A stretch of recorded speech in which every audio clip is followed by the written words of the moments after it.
This is the AMDM, your quick morning podcast full of Memphis news. And I'm Natalie Van Gundy. Today is Thursday, August 20th. Shelby County Corrections Deputy Courtney Parham will be sentenced next month for criminally negligent homicide and reckless endangerment in the 2022 jail death of Gershon Freeman. Parham and another corrections deputy, Stephen Jones, went on trial this week in Freeman's death. Jones was found not guilty on all counts.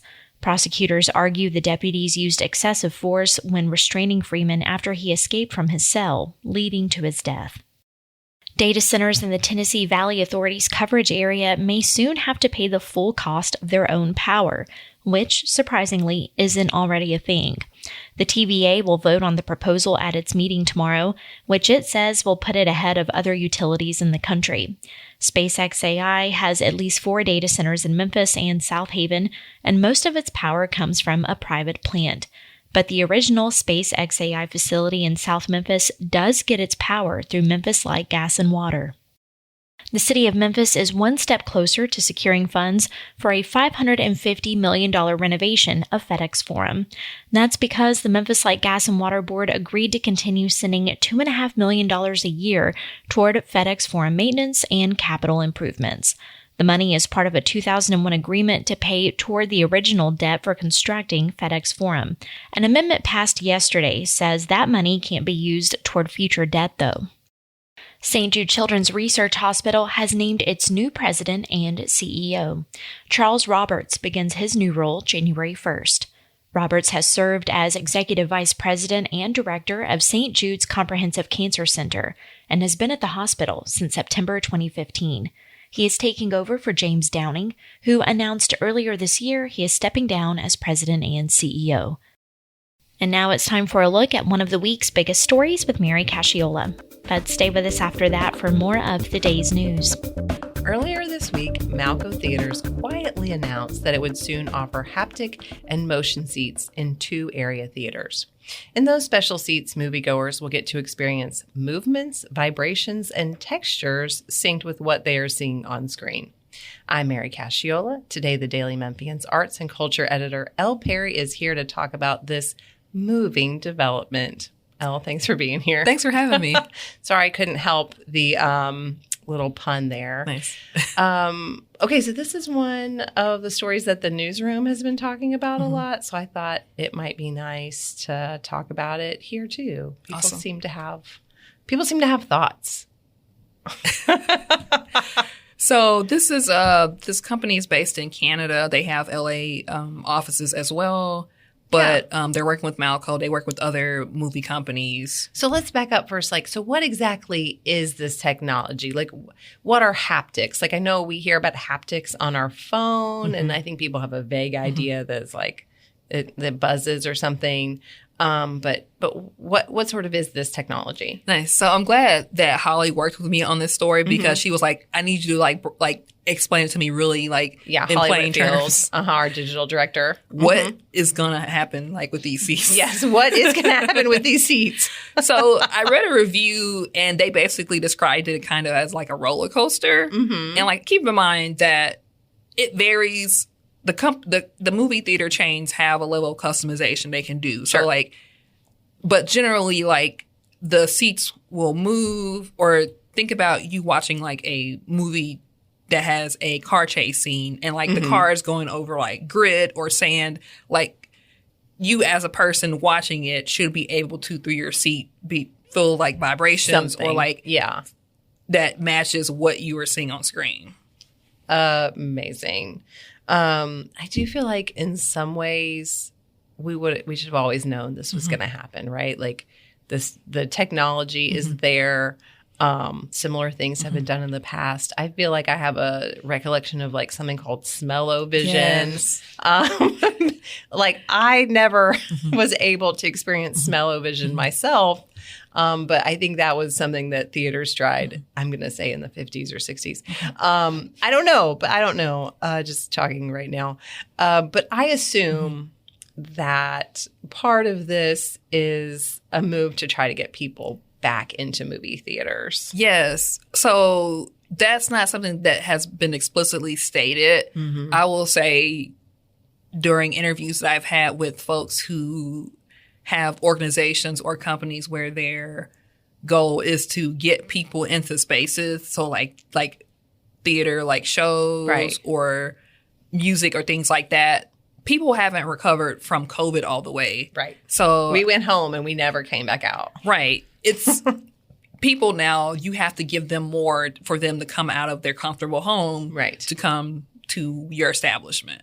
Right. And I can see a movie at my house. Right. And pretty much I can see a movie almost as it comes out in the Right. theater at my house. Right. So now, like, what are you going to do for me? Like, what are you going Right. to do to bring me out? Right. Like there has been, I'm looking at this Pew Research study from that was published. The article is recent, but the study is from 2025 and it's rebounded a lot, but it's still, if you look at the pie chart, not the pie chart, it's a graph, but I just like a pie chart. Sure. But it's kind of under half of like what it was in 2020, where you had like the amount of tickets sold in the U.S. and Canada. So there's still a long way to go. Right. Like people have come back to the theaters and these other establishments, but there's still a big gap from what was before. Right. It's still like pre-pandemic, before pre-pandemic levels.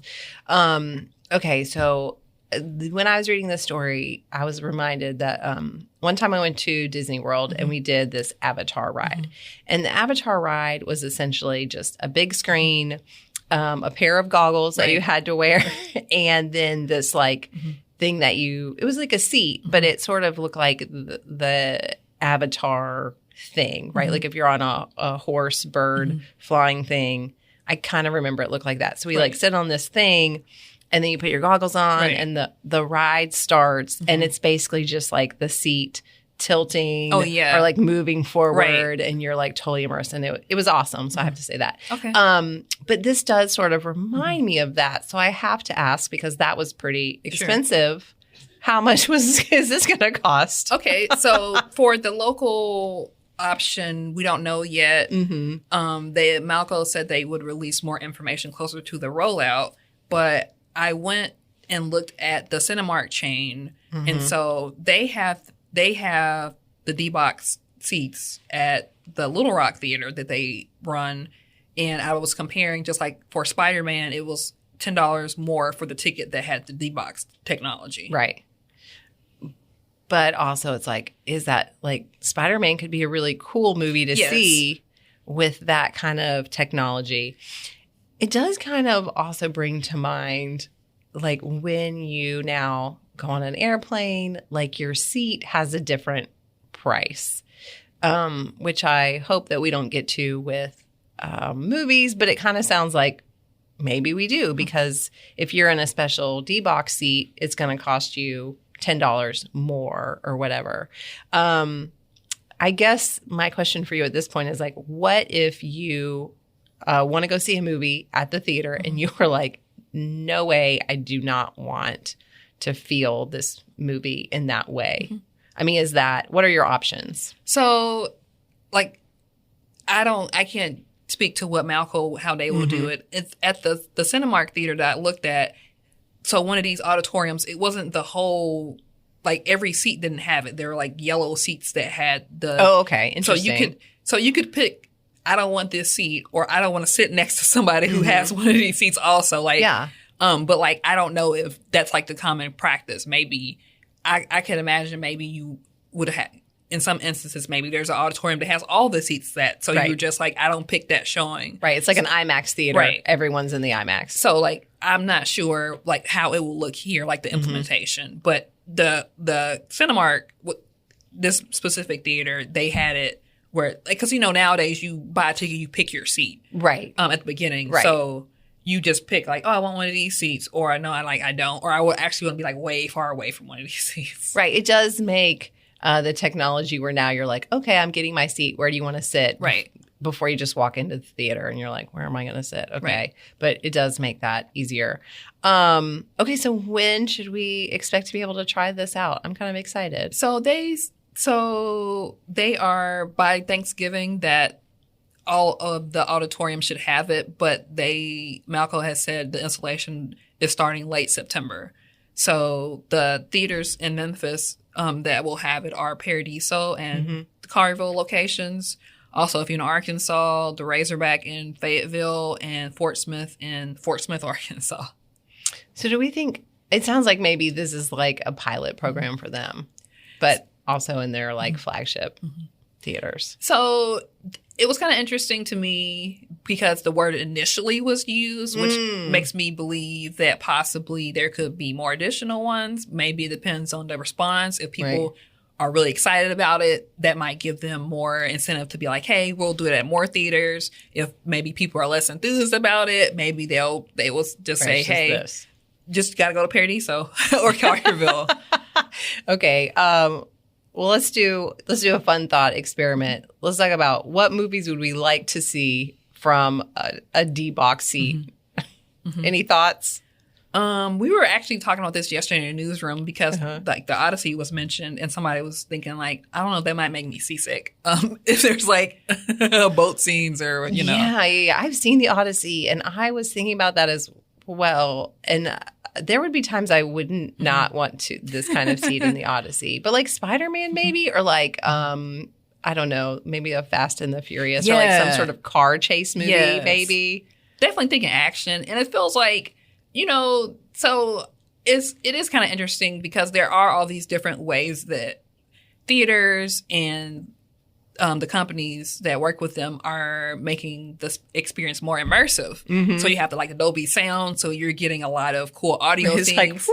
I actually like that. To me, that's like okay, I'll pay for that. My daughter does not like that. One of them, and when it comes on, she like covers her little ears because I think it creeps her out. It is a little like I can imagine like if you're a time traveler and you come back and you would hear the advertisement when they do it when it comes on, you'd be like, I don't know. I feel like you would be like, no, I don't like that. But I like when I listen to music, I like when they engage it where you can hear it in both ears. Like, I like that too. So like, I'm like, no, I like the different audio things. But like, you do have more of these instances where you have more choices. Like, I want to see it in IMAX, or I want my whole screen to be just the movie. Like, give me the biggest screen possible. Well, thanks for being here. Thanks for doing the story. Thank you so much. If you are listening in, we've got more news for you next. And if you are watching the interview on YouTube, we will be back tomorrow. Have a great day. Olive Branch officials have codified new language regulating data centers in the suburbs. Aaron Fleming says the ordinance, which is effective immediately, puts restrictions on noise and how close data centers can be to homes. City officials began discussing adding language to the city's zoning code to regulate data centers back in June. The idea was pitched as a way to protect Olive Branch from a Memphis and South Haven-esque situation with Space XAI. The language passed Tuesday night and breaks data centers into 3 categories by size, tiers 1, 2, and 3. It makes them conditional use builds, meaning they have to meet the new requirements to operate in the city. For the Daily Memphian, I'm Aaron Fleming. A proposed moratorium would block the issuance of building permits or site plans for new Memphis data centers. Samuel Hardiman says the moratorium has passed a city council committee and was added to the body's full meeting agenda. The proposed moratorium comes after Memphis has become synonymous with the controversies surrounding artificial intelligence data centers. The ordinance would not affect existing data centers that don't expand their footprint. A Memphis ordinance requires 3 readings to pass, meaning it would likely be weeks before any moratorium would take effect. For the Daily Memphian, I'm Samuel Hardiman. That's the AMDM for this Thursday, August 20th. I'm Natalie Van Gundy. Find links to all of the stories mentioned in this episode in the podcast description. Listen and subscribe to this podcast anywhere you get your podcasts or on the Daily Memphian's website. You can also hear us on WYXR 91.7, where our local news stories air every weekday throughout the day. And don't forget to subscribe to our other weekly podcasts hosted by your favorite reporters, including Soundbites with Holly Whitfield, The Sidebar with Eric Barnes, and the Daily Memphian Grizzlies podcast with Drew Hill and Chris Harrington. You can also sign up for our breaking news alerts and our mini weekly newsletters we offer, like the early word that you heard at the top of this podcast, by visiting dailymemphian.com/email. Thanks for joining us, and be sure to start your day here again tomorrow.